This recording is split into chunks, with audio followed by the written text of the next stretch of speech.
o futebol começava a atrair público em São Paulo. Os campos de terra batida e as pequenas arquibancadas de madeira juntavam cada vez mais gente.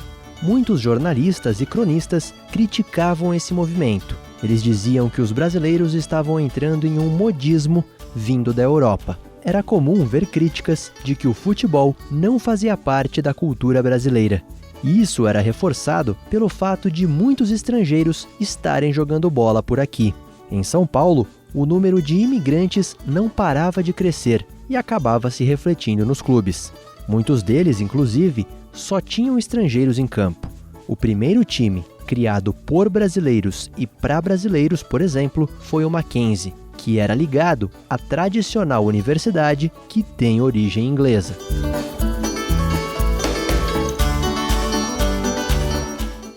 Estamos falando dos anos 1920. O Germânia foi criado por alemães, o Palestra, fundado por italianos, o Corinthians, inspirado num time britânico, e o Paulistano, bom, esse era o mais forte da época. Os primeiros ídolos foram surgindo e ajudando a tornar o futebol mais popular.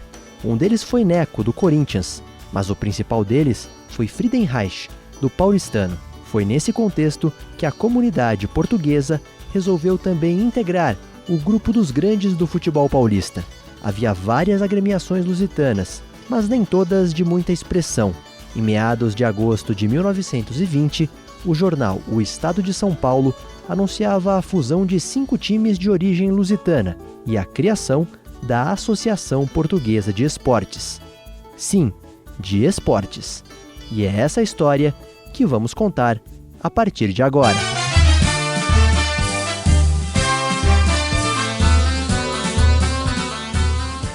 Lusa Geração Centenário.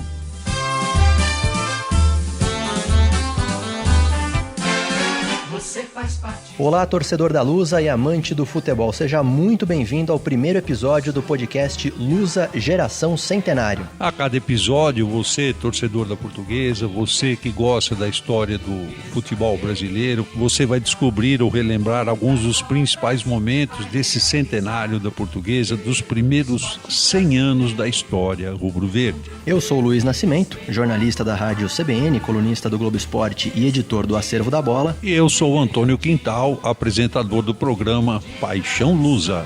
Juntos a gente vai contar em 10 episódios a história dos times, das conquistas, dos ídolos, além de curiosidades da Associação Portuguesa de Desportos. Cada episódio será dedicado, direcionado a uma década. Contaremos a história dessa década, começando pelo ano da fundação, em 1920. Orgulho do esporte nacional. Quintal, é um prazer muito grande começar esse podcast aqui do seu lado, um convite que foi feito a você e a mim pelo Departamento de Comunicações da Portuguesa. E assim que a gente conversou para começar esse podcast, a gente logo falou, o melhor lugar para a gente gravar esse podcast é o Museu Histórico da Portuguesa e é aqui que a gente está hoje para fazer essa gravação, né, Quintal? É um prazer tê-lo ao meu lado, Luiz, e todos aqueles que participarão dos nossos episódios. E você tem razão, nada melhor do que um lugar como o museu, onde estão registradas as grandes conquistas da Portuguesa, e aqui é a verdadeira história da Portuguesa, a autêntica Portuguesa, está sendo retratada em cada troféu, em cada foto, em cada flâmula. E para esse primeiro episódio, né, Quintal, que a gente vai falar dos anos 20, da primeira década da história da Portuguesa, a gente tem um convidado especial, que é o Alberto Miranda, que é colaborador do Museu Histórico da Portuguesa e que está escrevendo um livro sobre um dos primeiros ídolos, para não dizer o primeiro, né, o primeiro grande nome da história da Portuguesa em campo, que foi o Filó. Seja muito bem-vindo, Alberto, e obrigado por participar do nosso podcast. Eu que fico grato pela oportunidade. Como é que foi criada a Portuguesa, né? A gente sabe que a Portuguesa ela é resultado da fusão de 5 clubes de origem portuguesa, é isso? Isso, correto. Grandes times da várzea paulistana ligadas à colônia portuguesa.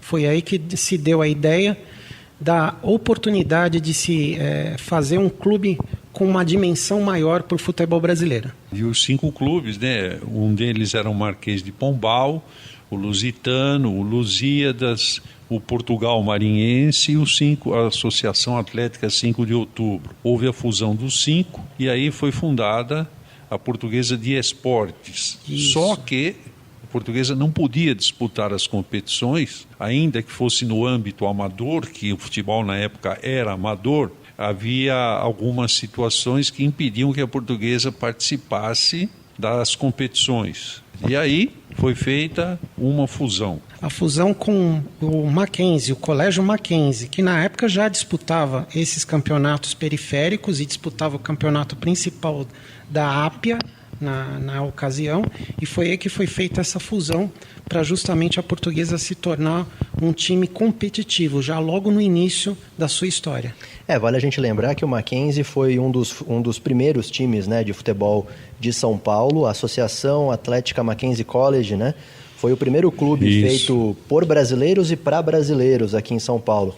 E naquela época o Mackenzie estava com dificuldades financeiras no futebol e estava pensando inclusive em encerrar as atividades no futebol, né? Mas tinha essa vaga no campeonato e a Portuguesa, surgindo com força, acabou fazendo essa união, né, com o Mackenzie para poder disputar. Foram os 3 primeiros anos, é isso? Foram os 3 primeiros anos. Isso, eu acho que vale a pena a gente registrar.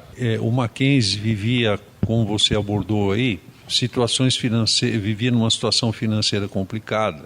Foram feitas algumas reuniões do Mackenzie para sentir do sócio do Mackenzie da época a aceitação dessa fusão com a Portuguesa. Então, como todo e qualquer clube, havia o pessoal a favor e o grupo que era contra a fusão. O presidente do Mackenzie da época, particularmente, ele era a favor. Ele entendia que era uma saída para ele a fusão e surgiu a Portuguesa, mas houve uma certa resistência por parte de muita gente do Mackenzie, até pelo pioneirismo. Tanto é que a parceria mesmo oficial, em termos oficiais, parece que ela fica um pouquinho para frente de agosto de 20. É novembro, mais ou menos. Ela começa no início de 1921 e vai até praticamente o início de 24. Isso, exatamente. 1924. Aí que depois eles fazem uma reunião aqui, os conselheiros, né, da Portuguesa, e aí eles resolvem então fazer a separação. E praticamente dali a Portuguesa segue e o Mackenzie depois já também não segue no futebol, né? Agora, essa fusão, inclusive, ela resultou numa mudança no próprio escudo da Portuguesa, no próprio brasão do clube, não foi isso? Porque o original que a gente conhece, o primeiro da Portuguesa, tem aquele brasão de Portugal e aquela espécie de flâmula em verde e vermelho, né? Isso. E aí o pessoal se reuniu novamente e aí decidiram por um outro símbolo, que existia o verde e o vermelho, porém em cima Colégio Mackenzie. Saiu aquele brasão de Portugal. Saiu o brasão de Portugal. Se nós transportarmos isso para uma situação mais recente, para o público até entender melhor, foi o que foi feito no Paraná, entre o Colorado e o Pinheiros, que surgiu o Paraná Clube. Tanto é que eles jogam com uma camisa azul e vermelha, mais ou menos o que aconteceu com Portuguesa e o Colégio Mackenzie. E aí, Alberto, quando é que a Portuguesa começou a adotar a cruz de avis e esse símbolo que a gente conhece até hoje? Na realidade, ela foi logo no início também do nascimento da Portuguesa, mas começou mesmo no final de 23 para 24. Aí já começou a entrar o logo, né, o logo com a cruz de avis, em homenagem a uma grande história de Portugal, de uma guerra. Saiu essa homenagem. Da Batalha de Aljubarrota, né, que aconteceu em 1385, inclusive ontem eu estava lendo sobre isso, porque não é fácil gravar essas datas, né? É uma batalha muito importante para a história de Portugal, praticamente ali se sacramentou a independência de Portugal e a dinastia de Avis passou a comandar Portugal, né?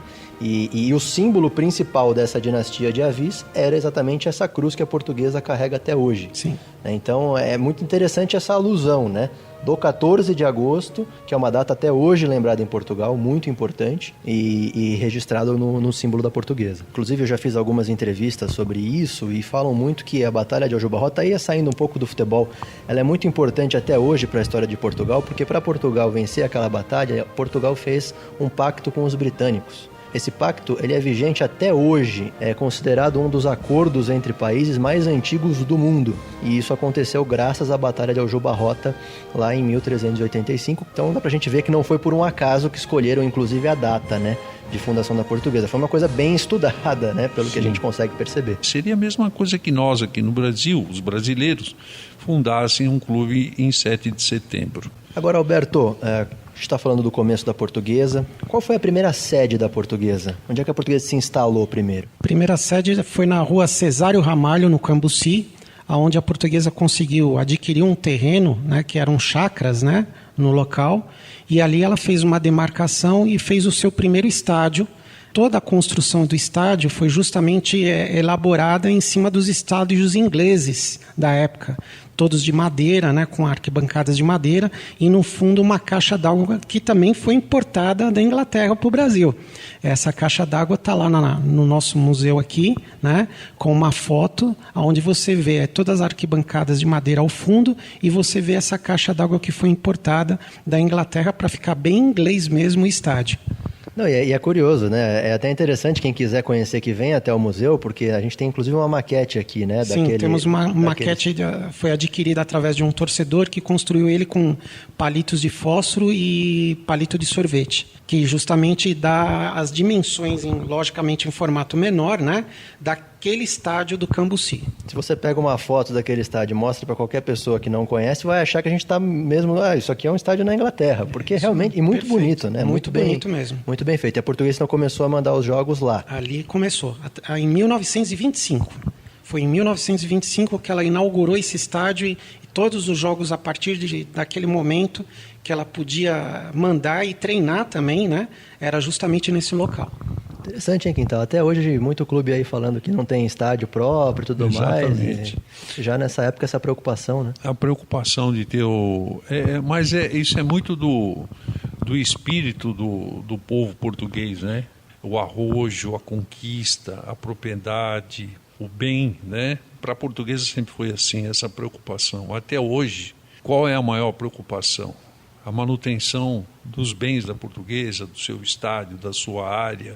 E enquanto o Alberto falava aí do estádio, procurando não imitar, mas basicamente seria isso dos estádios ingleses. E curiosamente, nós temos 50 anos do novo estádio da Portuguesa e mesmo do estádio anterior, a famosa e antiga Ilha da Madeira, e nenhum clube inglês jogou por aqui. Pode parecer distante, né, Quintal? Mas muitos times estrangeiros jogaram no Canindé. Muito time estrangeiro veio aqui.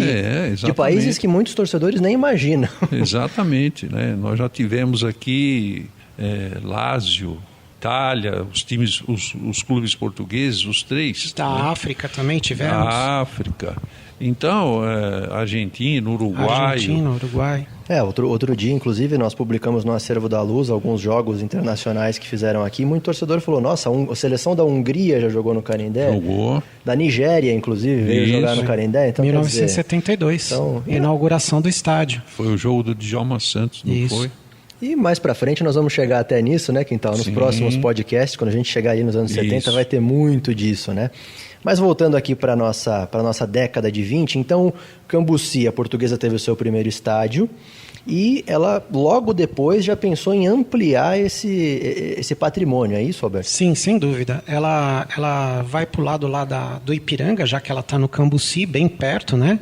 E visualiza mais um par de chácaras ali, inclusive até da comunidade portuguesa, onde os diretores da época resolvem comprar essas chácaras e idealizar mais um espaço de futebol para a Portuguesa, idealizar um estádio maior, né, com maior capacidade, que é na Avenida Teresa Cristina, muito próximo ali ao Monumento do Ipiranga, com uma ideia de dimensão de clube maior. Vale novamente fazer um convite para o torcedor vir aqui, porque a gente tem uma foto aqui, que inclusive você estava me mostrando outro dia, que mostra a posição desse terreno e o tamanho desse terreno. É um terreno muito grande, numa posição que hoje estaria muito privilegiada. Sim, né? Hoje extremamente valorizada aquela região, né? O que aconteceu com esse terreno lá no Ipiranga? No decorrer dos anos, até o final dos anos 40, a Portuguesa sofreu vários problemas financeiros, né? E aí ela teve que se desfazer desse terreno da Teresa Cristina e depois ela se desfez do terreno do Cambuci.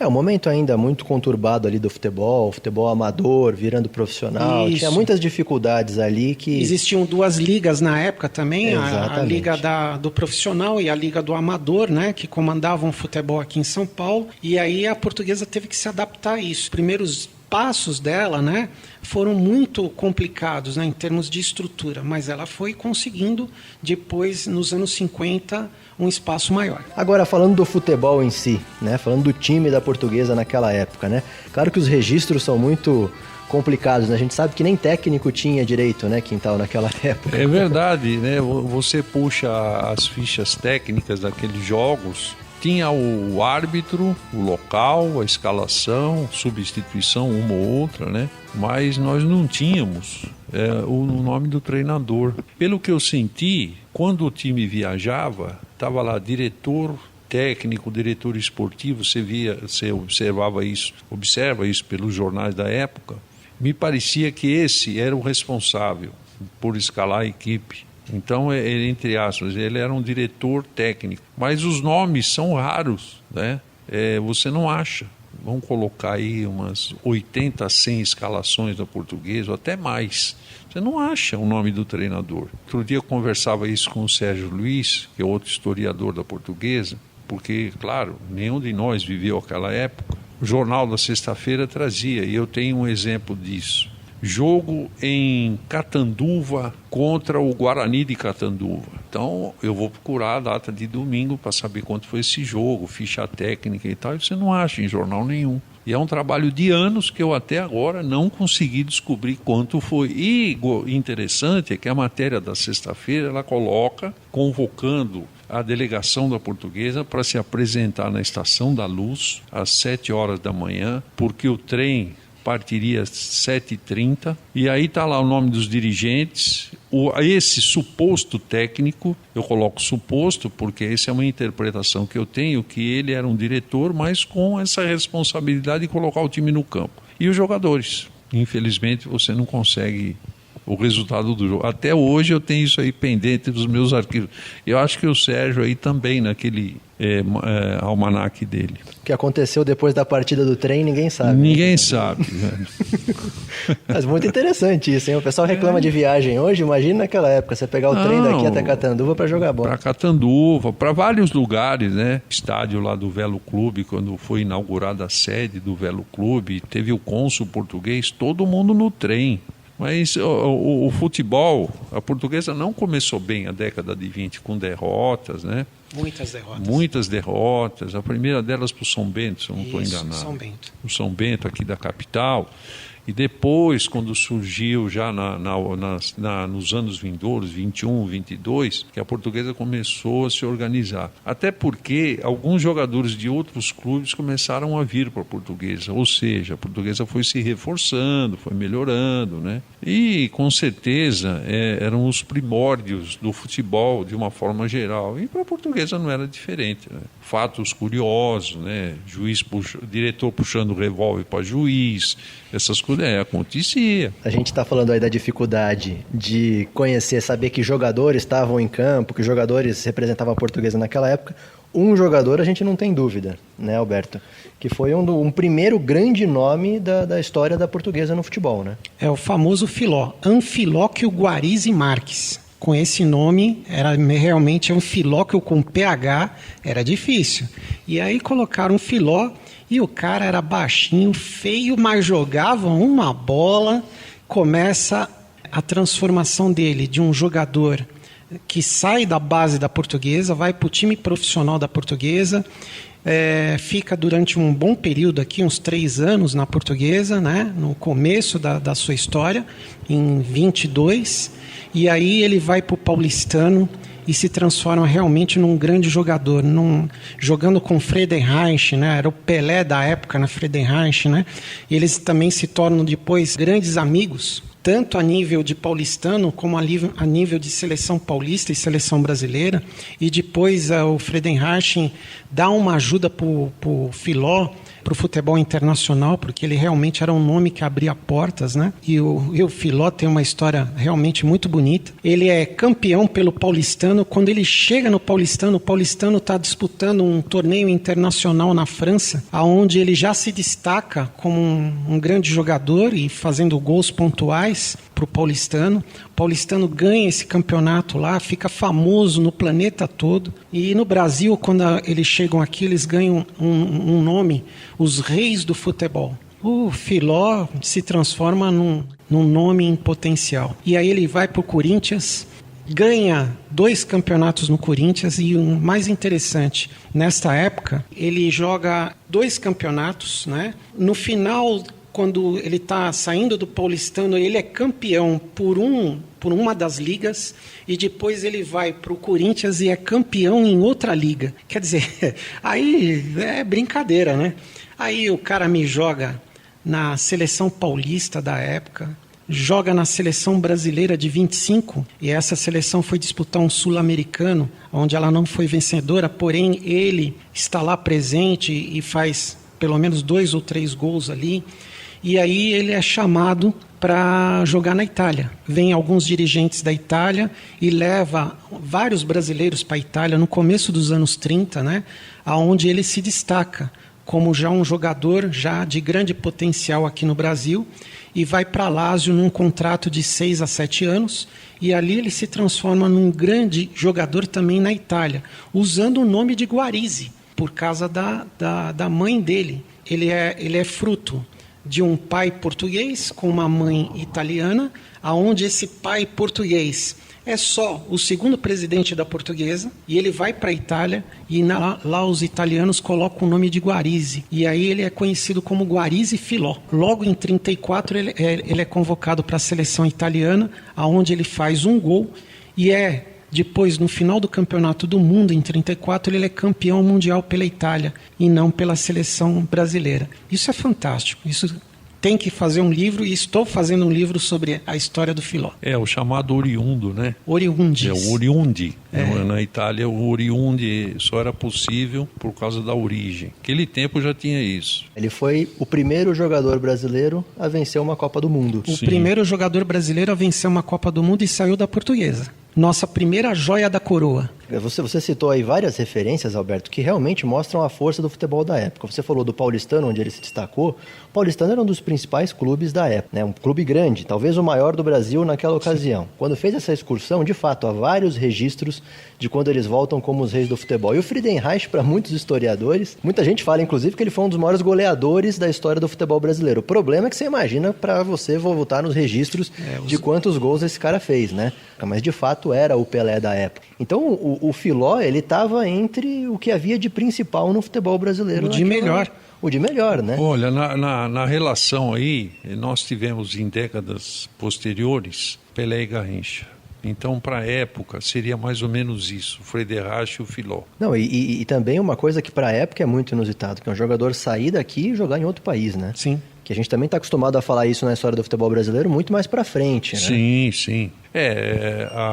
Claro que as transferências naquele tempo, elas não eram nesse número desenfreado que é hoje, né? De algumas décadas para cá, todo ano tem dezenas de transferências para o futebol internacional de uma forma geral. Então as transferências eram raras, por isso que chama muito a atenção. Você levar 2, 3 e fazer o que ele fez, um campeonato mundial por um país europeu, tudo isso daí marca demais, porque o futebol estava engatinhando. E se você pensar, ele acabou tendo mais peso no futebol mundial do que o próprio Friedenreich.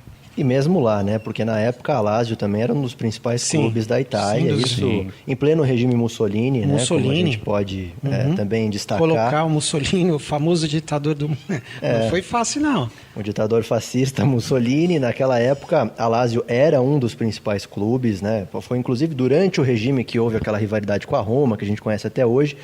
Mas, então ele saiu daqui para ir para um dos principais clubes lá, né? E eu tenho um registro que eu preciso me aprofundar mais, mas logo quando o Filó chegou na Lazio, foi disputado um campeonato com a Roma e o Filó fez um gol em cima da Roma.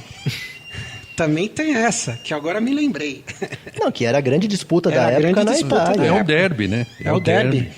Grande disputa até hoje é um dos principais clássicos do mundo, né? A rivalidade é imensa, até extrapola vários níveis aí do aceitável até hoje em dia. Mas só para destacar que ele também não saiu daqui para ir para um clube qualquer que estava iniciando, um clube pequeno. Não, ele foi para um dos principais clubes da época na Itália e foi para a seleção italiana e, enfim, fez história. O primeiro brasileiro campeão do mundo foi o Filó, que surgiu na Portuguesa de Desportos. Filho de um presidente da Portuguesa. Manuel Augusto Marques. Fez nome não porque era filho do presidente, porque ele tinha bola mesmo. Tinha bola, jogava muito mesmo. Ele mostrou isso, né, depois. Comprovou, mostrou e comprovou, né? Provou e tal. Agora, falando em pioneirismo, porque a gente está falando também de pioneirismo, vocês aqui no museu descobriram também um registro histórico. O primeiro jogador negro que se tem registro na Portuguesa e, se a gente for transferir para essa época, é um dos primeiros do futebol paulista, pelo menos, não é isso, Roberto? É isso mesmo, Luiz. Tudo começou por uma fotografia que a gente achou aqui no nosso museu e aí se descobriu um jogador e quem descobriu foi o Sérgio Henriques, o nosso outro colaborador, historiador, e aí conversando com o Sr. Vital Vieira Curto, diretor do museu, a gente teve uma ideia ampliada, que esse jogador poderia ser o primeiro jogador negro, né, oficializado por um time de São Paulo. E, por incrível que possa parecer, essa foto tem o Filó do lado.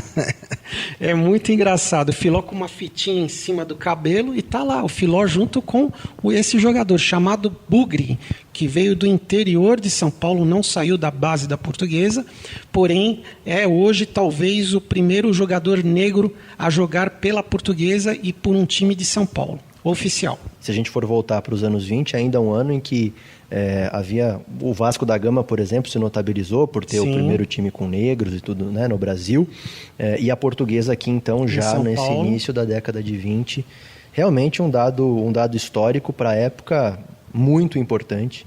E não só para a Portuguesa, né? Acredito que talvez isso tenha que ter registrado na história do futebol paulista, pelo menos. Maiores jogadores da história da Portuguesa, os grandes ídolos da história da Portuguesa são negros, né? Se você fizer uma relação... Se você fizer um time aqui com o melhor de cada posição, você vai achar uma verdadeira seleção de negros. Exato. Aqui na Portuguesa. Até grandes técnicos nós tivemos também. Também.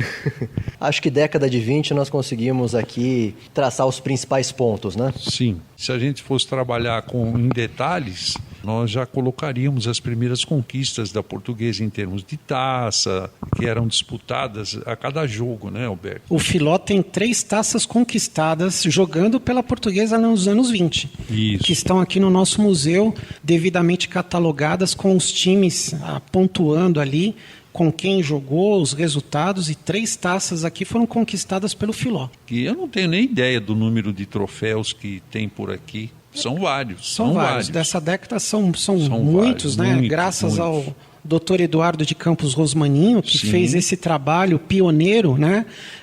Que foi um dos fundadores do nosso museu, né? Juntamente com o idealizador também, que foi o Sr. Dr. Oswaldo Teixeira Duarte. Sem ele também nada se concretizava, né? Alguém pode pensar, não falaram nada de outras competições, de outras modalidades. Serão abordadas, sim, nas próximas décadas, nas próximas edições aqui dos nossos podcasts. Não só esporte, mas também cultura, que a gente vai ser obrigado também a falar de várias ações da Portuguesa na cultura, não é, Alberto? Sim, nos anos 20 também, mais especificamente em 26, né, nós temos o nosso folclore português, trazido pelos portugueses para o Brasil, aonde transformaram numa festa que ficou famosa até hoje aqui no Canindé, as nossas festas juninas da Portuguesa, né? E foram lá nos anos 20, o embrião dela lá, anos 26 precisamente, né? Foi ali que começou a saudade do povo português no Brasil, da sua comida, do seu folclore, da sua música, transformaram numa festa que ficou famosa até os nossos dias, muito conhecida pelos vários paulistanos, pelos brasileiros de modo em geral que vêm aqui em São Paulo fazer uma visita, se lembram das festas juninas da Portuguesa. As festas joaninas, como a gente vê nos registros aqui. Antigamente era festa joaninas. Aliás, durante muito tempo, as festas juninas da Portuguesa foram consideradas por décadas e décadas as melhores festas juninas da nossa capital. Até hoje, você conversa com muita gente na cidade, você fala de Portuguesa, todo mundo fala, e a festa junina? Eu já fui lá, eu cresci indo lá, enfim, é ainda muito tem aquela sardinha, famoso vinho, caldo verde. Isso aí. Malheira. Mas é isso, a Portuguesa também foi fundada e foi criada para ser um ponto de encontro dos portugueses que vieram aqui para São Paulo. Como você falou, para matar a saudade de Portugal, para se sentir em casa, né? Também foi por isso. E nas próximas décadas a gente vai falar muito disso. E acho que em todas a gente vai fazer o mesmo convite. Que venham ao Museu Histórico da Portuguesa, aberto todos os sábados, das 11 da manhã às 2 da tarde. É só chegar e visitar. Como vocês puderam perceber hoje aqui, tem registro centenário aqui no Museu Histórico da Portuguesa, porque se a gente tem taça de 1920, da década de 1920, então você vê como a importância desse acervo. E quando a gente fala isso, parece que é torcedor falando do museu, mas eu mesmo já ouvi no próprio Museu do Futebol, eles lá tratam o Museu da Portuguesa como uma referência, principalmente museu de acervo, né? Não só museu com informação, mas museu de acervo, eles tratam o da Portuguesa como uma referência para o futebol brasileiro, porque muitas pessoas muitas vezes vêm aqui para buscar registros de outros clubes, né? E não só de futebol, de outros esportes também. Então é muito importante a gente destacar aqui o trabalho do Museu Histórico da Portuguesa, né, Quintal? A Portuguesa criou toda essa história centenária calcada nas conquistas, nas dificuldades. O Alberto mencionou aí que os terrenos precisaram ser vendidos por dificuldades financeiras, então nunca foi um mar de rosa. Faz parte da Portuguesa, vem lá de trás essas dificuldades. Sempre foi uma luta, é uma luta e a gente vai continuar na luta, não é isso? Eu acho que o hino é muito feliz quando ele coloca vamos à luta ao campeões. É a luta que você tem no futebol para ganhar o seu espaço, para fazer o clube crescer. A luta que foi feita desde quando o Canindé foi comprado, na metade da década de 50, a demolição da Ilha da Madeira. Primeiro, como ela foi construída, toque de caixa para a Portuguesa ter o seu canto, ter o seu estádio. Depois veio a demolição. Demorou algum tempo e não foram poucos anos para que o Canindé fosse construído. Só com muita luta, tudo com muita luta. Aqui não teve BNDES na construção do Canindé, teve suor de muita gente, colaboração de muita gente. É isso aí. Vamos à luta, ó campeões, vamos vibrar os nossos corações. E a luta também é aqui no Museu Histórico da Portuguesa onde a gente está. E Alberto Miranda, que é um dos combatentes dessa luta. Alberto, obrigado por ter participado desse primeiro episódio com a gente. Os seus companheiros de luta vão participar dos próximos episódios e a gente vai apresentando aos poucos. Obrigado e parabéns pelo trabalho aqui no museu. Só tenho que agradeço a Portuguesa, esse espaço, e vamos à luta, como diz o nosso hino e como falou o Quintal agora. Estamos emocionados porque isso aqui é uma luta mesmo. E vamos continuar em luta. Quintal, obrigado. Ainda vamos nos emocionar muito nesses episódios daqui pra frente e a gente espera todo mundo junto com a gente também no próximo, que vai ser sobre a década de 30. Foi muito legal ter participado dessa primeira edição. A gente tem muita história para contar, nós todos, né? E a gente espera sempre retratar da melhor maneira possível um pouco dessa longa, enorme, dessa fantástica história centenária da Portuguesa. Muito obrigado. Esse foi então o primeiro episódio do nosso podcast Lusa Geração Centenário, o primeiro dos 10 episódios, cada um contando a história de uma das décadas dessa história centenária da Portuguesa. Fica aqui o nosso agradecimento ao Museu Histórico da Portuguesa, que está nos recebendo para esse primeiro episódio. Fica o nosso agradecimento ao Departamento de Comunicações da Portuguesa, esse podcast que foi idealizado pelo Bruno Fernandes e pelo Marcos Vinícius. A gente agradece também ao André Neri, nossos trabalhos técnicos aqui no Museu Histórico da Portuguesa, e a gente volta no próximo episódio falando da década de 1930, eu e o Quintal aqui batendo bola. Até lá!